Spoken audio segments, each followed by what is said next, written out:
ನಾಯಕ್ರೆ, ಹಾ, ಇವರು ನಮ್ಮ ಧರ್ಮಪತ್ನಿ ಮೋಹನ ಅಂತ. ನಮಸ್ತೆ ಅಮ್ಮ. ಇವನು ನನ್ನ ಮಗ ಭದ್ರೇಗೌಡ. ನಾನು ಮಂತ್ರಿ ಆಗಬೇಕು ಅಂತ ಹಗಲು ರಾತ್ರಿ ಶ್ರಮಪಟ್ಟು ಶಾನೆ ಕಷ್ಟಪಟ್ಬಿಟ್ಟು ಅವನು. ಮುದ್ದು ಸೊಸೆ ಮುದ್ದು ಸೊಸೆ.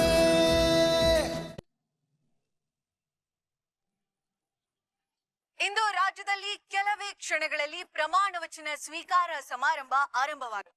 ರಾಜ್ಯದಲ್ಲಿ ಅತಿ ಹೆಚ್ಚು ಮತಗಳ ಅಂತರದಿಂದ ಎಸ್ಟಿಪುರ ವಿಧಾನಸಭಾ ಕ್ಷೇತ್ರದಲ್ಲಿ ಗೆಲುವು ಸಾಧಿಸಿರೋ ಶಿವರಾಮೇಗೌಡರು ಇನ್ನೇನು ಕೆಲವೇ ಕ್ಷಣಗಳಲ್ಲಿ ಪ್ರಮಾಣ ವಚನ ಸ್ವೀಕಾರ ಮಾಡಲಿದ್ದಾರೆ. ಇನ್ನು ಶಿವರಾಮೇಗೌಡರಿಗೆ ಯಾವ ಖಾತೆ ಸಿಗಬಹುದು ಅನ್ನೋ ಕುತೂಹಲ ಕೂಡ ಎಲ್ಲರಲ್ಲಿ ಮನೆ ಮಾಡಿದೆ. ಯಾವ ಖಾತೆ ಸಿಗುತ್ತೆ ಕಾದು ನೋಡೋಣ.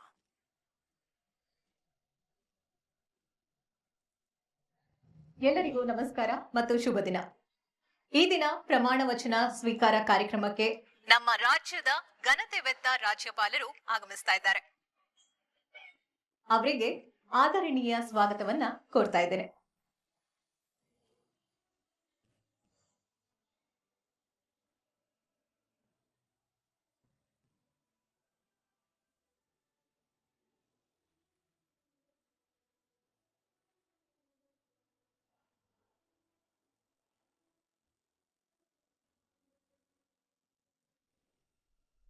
ಅವ್ವ ತಾಯಿ ಉಲ್ಕೇರವ್ವ, ನನ್ನ ಕೋರಿಕೆನ ತೀರಿಸ್ಬಿಟ್ಟೆ ನೀನು.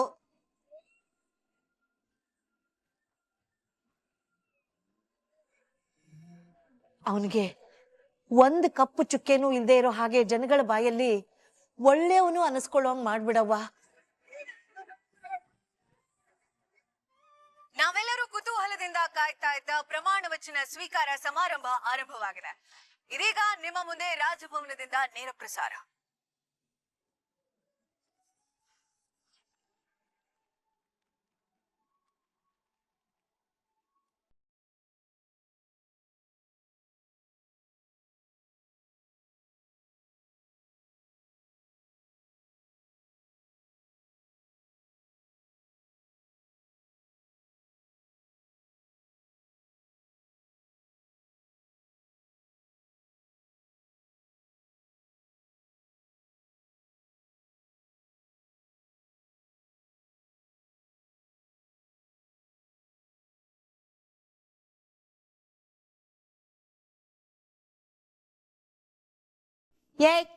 ನೀವಿಬ್ರು ಅಲ್ಲಿ ನಿಂತ್ಕೊಂಡು ಏನೇ ಮಾಡ್ತಾ ಇದ್ದೀರಾ?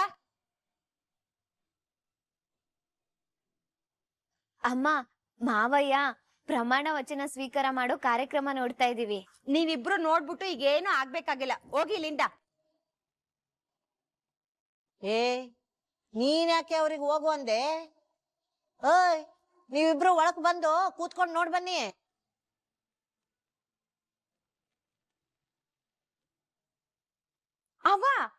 ಅವ್ವನೇ ಹೇಳ್ತಾ ಇರೋದು. ನನ್ನ ಮಗ ಇವತ್ತು ಗೆಲ್ಲೋದಕ್ಕೆ ಅವಳು ಸ್ಯಾನೆ ಶ್ರಮ ಪಟ್ಟವಳೆ.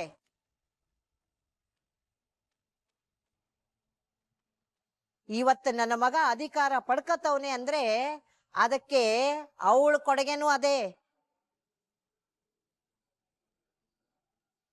ಅಮ್ಮಮ್ಮ, ಹಿಂಗೆ ಅವಳನ್ನ ಏನ್ ಮಾಡ್ಬೇಕು ಏನ್ ಮಾಡಬಾರ್ದು ಅಂತ ನೀವು ನನಗೆ ಹೇಳಕ್ ಬರ್ಬೇಡಿ. ಬಾಯಿ ಮುಚ್ಕೊಂಡ್ ನೋಡಿ. ಓಯ್, ನೀವಿಬ್ರು ಬನ್ರೆ.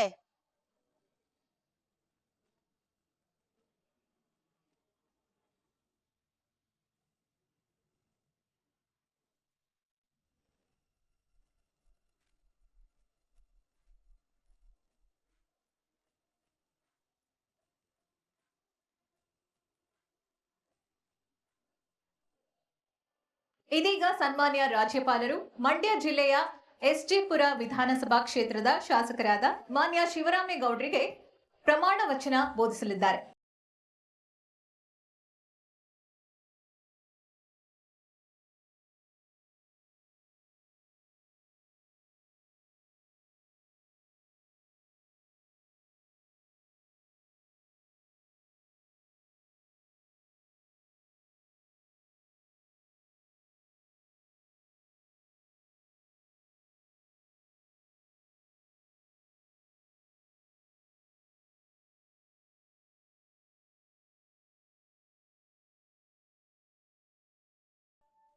ಏನ್ರೇ ಅವರಿಬ್ರು ಮುಖದಲ್ಲಿ ಏನು ಕೋತಿ ಕುಣಿತಾ ಇದೆಯಾ?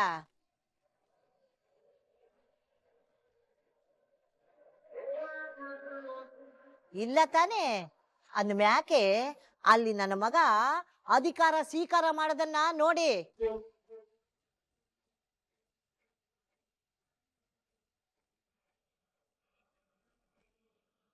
ಶಿವರಾಮೇಗೌಡ ಎಂಬ ಹೆಸರಿನವನಾದ ನಾನು ರಾಜ್ಯದ ಮಂತ್ರಿಯಾಗಿ ಈ ವೇದಿಕೆಯಲ್ಲಿ ನಿಂತಿರುವುದು ನನ್ನ ಜೀವನದ ಅತ್ಯಂತ ಮಹತ್ವವಾದ ಕ್ಷಣ. ಜನರ ವಿಶ್ವಾಸದಿಂದ, ಜನರ ಆಶಯಗಳಿಂದ, ಅವರ ಕನಸುಗಳಿಂದ ನಾನು ಈ ಸ್ಥಾನಕ್ಕೆ ಬಂದಿದ್ದೇನೆ. ನನ್ನ ರಾಜ್ಯದ, ನನ್ನ ಕ್ಷೇತ್ರದ ನಾಗರಿಕನ ಧ್ವನಿಯನ್ನು ಕೇಳುತ್ತೇನೆ. ಯಾವುದೇ ಭೇದ ಭಾವವಿಲ್ಲದೆ ಎಲ್ಲರಿಗೂ ಸಮಾನ ನ್ಯಾಯ ದೊರಕುವಂತೆ ನೋಡಿಕೊಳ್ಳುತ್ತೇನೆ ಎಂದು ನಾನು ನನ್ನ ಮನೆದೇವರಾದ ಕಾಲಭೈರವೇಶ್ವರ ಹಾಗೂ ಹುಲಿಕೇರಮ್ಮನ ಮೇಲೆ ಪ್ರಮಾಣ ಮಾಡಿ ಹೇಳುತ್ತೇನೆ.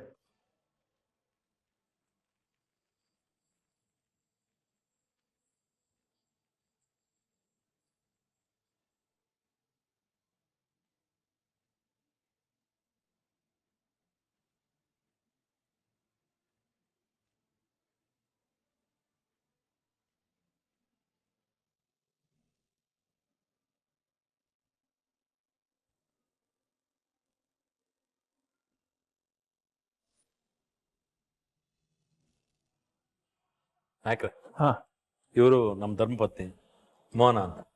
ನಮಸ್ತೆ ಅಮ್ಮ. ಇವ್ ನನ್ನ ಮಗ ಭದ್ರೇಗೌಡ. ನಾನು ಮಂತ್ರಿ ಆಗಬೇಕು ಅಂತ ಹಗಲು ರಾತ್ರಿ ಶ್ರಮ ಪಟ್ಟು ಶಾನೆ ಕಷ್ಟಪಟ್ಬಿಟ್ಟವನೆ. ನಿಮ್ಮ ಮಗನ ಬಗ್ಗೆ ಕೇಳಿದ್ದೀನಿ ಗೌಡ್ರೆ. ನಿಮ್ಮ ಕ್ಷೇತ್ರದಲ್ಲಿ ನಿಮ್ಮಷ್ಟೇ ಜನಪ್ರಿಯತೆ ಇವ್ರಿಗೂ ಇದೆಯಂತಲ್ಲ? ಹೌದು ನಾಯ್ಕ್ರೆ. ಆಮೇಲೆ ಇವನು ನನ್ನ ತಮ್ಮ ಗೋವಿಂದ ಅಂತ. ನಮ್ಮಿಬ್ಬರದು ದೇಹ ಬೇರೆ ಆದರೂ ಒಂದೇ ಜೀವ. ಇವನು ನನ್ನೆಲ್ಲ ಕೆಲಸಕ್ಕೂ ಬೆನ್ನೆಲುಬಾಗಿ ನಿಂತಿರ್ತಾನೆ. ಇವರು ಗೊತ್ತಲ್ಲ ಗೌಡ್ರೆ, ಇವರ ಮಗನ ಮದುವೆ ನಿಶ್ಚಿತಾರ್ಥದ ದಿನನೇ ಅಲ್ವಾ ನಾವು ನಿಮ್ಮ MLA ಸೀಟ್ನ ಅನೌನ್ಸ್ ಮಾಡಿದ್ದು? ಹೌದು ನಾಯಕ್ರೆ. ಏನಪ್ಪ ಯುವನಾಯಕ, ನಿನ್ನ ಕನಸಿನಂತೆ ಇವತ್ತು ನಿಮ್ಮ ಅಪ್ಪ ಮಿನಿಸ್ಟರ್ ಆಗಿದ್ದಾರೆ. ಸಂತೋಷನಾ? ಅದನ್ನ ಮಾತಲ್ಲಿ ಹೇಳಕ್ಕಾಗಕ್ಕಿಲ್ಲ ನಾಯಕ್ರೆ. ನಮ್ಮ ಅಪ್ಪಯ್ಯನ ಈ ಸ್ಥಾನದಲ್ಲಿ ನೋಡ್ಬೇಕು ಅನ್ನೋದೇ ನನ್ನ ಜೀವಮಾನ. ಈಗ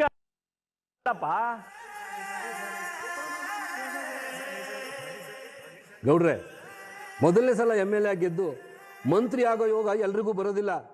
ಆ ಯೋಗ ನಿಮಗೆ ಬಂದಿದೆ ನೋಡಿ. ಚೆನ್ನಾಗಿ ಕೆಲಸ ಮಾಡಿ ಒಳ್ಳೆ ಹೆಸರು ಮಾಡಿ. ನೀವೆಲ್ಲರೂ ಸಹಕಾರ, ನಮ್ಮ ನಾಯಕರ ಆಶೀರ್ವಾದ ಸದಾ ನನ್ನ ಮೇಲಿದೆ. ಹಾಗಾಗಿ ಬಯಸದೇ ಇರೋ ಭಾಗ್ಯ ನನಗೆ ಸಿಕ್ಕಿದೆ. ನಾನು ಪ್ರಾಮಾಣಿಕವಾಗಿ ಈ ಕ್ಷೇತ್ರದಲ್ಲಿ ಕೆಲಸ ಮಾಡಿ ನಿಮ್ಗಳ ಹೆಸರನ್ನ ಉಳಿಸ್ತೀನಿ. ನಿಮ್ಮ ಈ ಒಳ್ಳೆತನಕ್ಕೆ ನಿಮಗೆ ಮಂತ್ರಿಗಿರಿ ಸಿಕ್ಕಿರೋದು ಗೌಡ್ರೆ.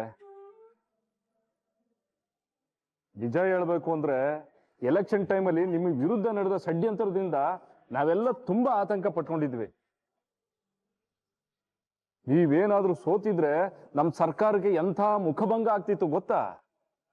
ಆದರೆ ನಿಮ್ಮ ಸೊಸೆ ಆ ಮುಖಭಂಗ ಆಗೋದನ್ನ ತಪ್ಪಿಸಿ ನಿಮ್ಮನ್ನ ಹೈಯೆಸ್ಟ್ ಲೀಡ್ನಲ್ಲಿ ಗೆದ್ದು ಮಂತ್ರಿ ಆಗೋವಾಗ ಮಾಡಿದ್ಲು.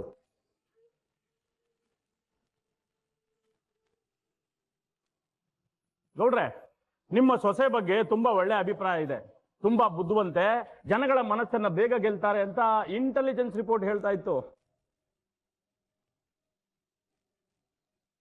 ನಮ್ಮ ಗೌಡ್ರು ಅಷ್ಟು ಲೀಡಲ್ಲಿ ಗೆಲ್ಲಬೇಕು ಅಂದ್ರೆ ಅವ್ರ ಸೊಸೆ ಪ್ರಚಾರನೇ ಮುಖ್ಯ ಕಾರಣ.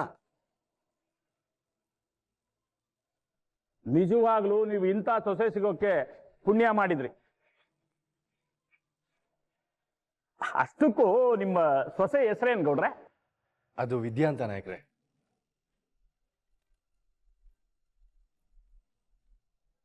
ಹೆಸರಲ್ಲೇ ವಿದ್ಯಾ ಅಂತ ಇದೆ. ನೀನು ತುಂಬಾ ಅದೃಷ್ಟವಂತ ಭದ್ರೇಗೌಡ. ಒಳ್ಳೆ ಹುಡುಗಿ ನಿನ್ಗೆ ಹೆಂಡತಿಯಾಗಿ ಸಿಕ್ಕಿದ್ದಾಳೆ. ಅವಳಿಂದಾಗಿ ನಿನ್ನ ಜೀವನ ತುಂಬಾ ಚೆನ್ನಾಗಿರುತ್ತೆ. ನೋಡ್ತಾ ಇರೋ. ಹೌದು ನಾಯಕರೇ, ಆ ಹುಡುಗಿ ಕಾಲುಗುಣ ತುಂಬಾ ಚೆನ್ನಾಗಿದೆ. ನಮ್ಮ ಗೌಡ್ರು ಎಷ್ಟೋ ವರ್ಷಗಳಿಂದ ಜನಸೇವೆ ಮಾಡ್ಕೊಂಡ್ ಬಂದಿದ್ದಾರೆ ಅಲ್ವಾ? ಆದ್ರೆ ಇವ್ರಿಗೆ ಎಲೆಕ್ಷನ್ ನಿಲ್ಲೋ ಯೋಗ ಬಂದಿದ್ದೆ ಆ ಹುಡುಗಿ ಈ ಮನೆ ಸೊಸೆಯಾಗಿ ಬಂದ್ಮೇಲೆ.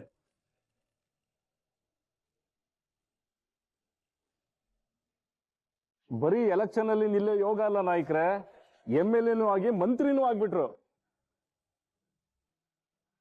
ಮತ್ತಿನ್ನೇನ್ ಗೌಡ್ರೆ, ನಿಮ್ ಮಗನ್ನ ರಾಜಕೀಯಕ್ಕೆ ತಂದ್ಬಿಡಿ, ಯುವ ನಾಯಕ ಅಂತ ಒಳ್ಳೆ ಹೆಸರಿದೆಯಲ್ಲ.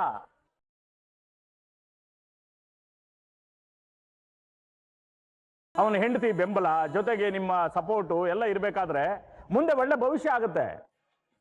ಸದ್ಯಕ್ಕೆ ಅಂತ ಯೋಚನೆ ಇಲ್ಲ ನಾಯಕರೇ. ಈಗ ನನ್ನ ನಂಬಿ ನಮ್ಮ ಕ್ಷೇತ್ರದ ಜನ ನನ್ನನ್ನು ಗೆಲ್ಲಿಸಿದ್ದಾರೆ. ನೀವು ನಮ್ಮ ಪಕ್ಷದವರು ಎಲ್ಲರೂ ನಂಬಿ ನನಗೆ ಅಧಿಕಾರ ಕೊಟ್ಟಿದ್ದೀರ. ಈ ಅಧಿಕಾರನ ಉಳಿಸ್ಕೊಂಡು ಜನಸೇವೆ ಮಾಡಬೇಕು, ಆಮೇಲೆ ನೋಡೋಣ. ಅವನು ಜನಗಳ ಮಧ್ಯೆ ಜನಸೇವೆ ಮಾಡಿ ಅವ್ರಗಳ ಜೊತೆ ಬೆರೆತು ಅವ್ರಗಳ ಕಷ್ಟ ಸುಖಗಳನ್ನ ಫಸ್ಟು ನೋಡ್ಕೊಳ್ಳಿ. ನಿಮ್ಮ ಮಾತು ಸತ್ಯನೇ ಬಿಡಿ ಗೌಡ್ರೆ. ಆಮೇಲೆ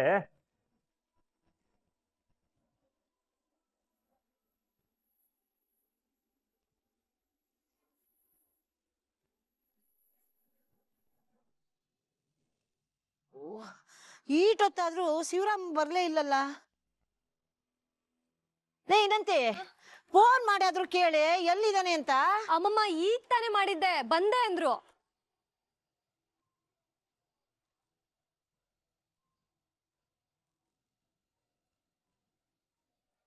ಲೇ ಸಾವಿತ್ರಿ, ಆಗ್ಲೇ ಬಂದೇ ಬಿಟ್ರು ಅಂತ ಓಡ್ ಬಂದ್ ಕರ್ದೆ. ಬಂದವರು ಅಟ್ಟಿ ಒಳಗ್ ಬತ್ತಿದ್ರು ತಾನೆ, ಈಟ್ ಬೇಗ ಯಾಕೆ ಕರ್ದೆ? ಇದೇನಕ್ಕೆ ಹಿಂಗೆ ಹೇಳ್ತಾ ಇದೀಯಾ? ಮಂತ್ರಿ ಆಗಿ ಅಟ್ಟಿಗೆ ಬರ್ತಿರೋ ನಮ್ಮ ಅಣ್ಣಂಗೆ ಆರತಿ ಮಾಡ್ದೆ ಒಳಗ್ ಕರ್ಕೊಳಕಾಗತ್ಯೆ? ಇನ್ನೇನ್ ಬಂದ್ಬಿಡ್ತಾರ ಇರಿ.